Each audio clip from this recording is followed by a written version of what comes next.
to everyone. Today we are gathered here to commemorate a significant milestone in our history, that is Hyderabad Karnataka Liberation Day.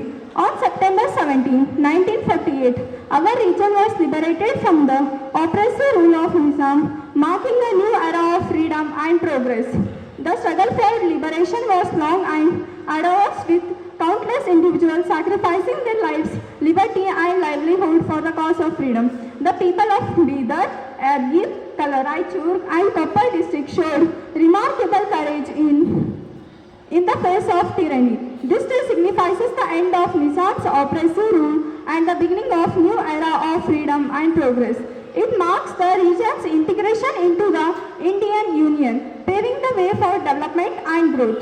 The liberation of Hyderabad, Karnataka was made possible by the collective efforts of freedom fighters, social workers and visionary leaders like Sardar Vallabhbhai Patel, who played a pivotal role in integrating our region into Indian Union. Operation Polo, a military operation launched in September 1948, was instrumental in serving control of princely states and ending of Nizam's rule.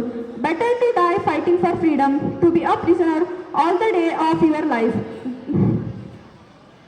This saying of Bob Marley says about the fight put by Hyderabad Karnataka people. The national movement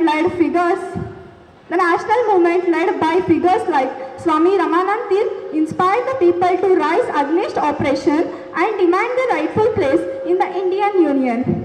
The Gota massacre, which occurred on May 9, 1948, was a pivotal event in the liberation struggle, highlighting the brutality of Nizam's rule and the determination of the people to fight for their freedom. As we celebrate this day, we honor the sacrifices of our ancestors and reaffirm our commitment to the values of freedom, justice and equality. We have made significant progress since liberation, but there is still work to be done. Thank you. Jai Hind, Jai Karnataka.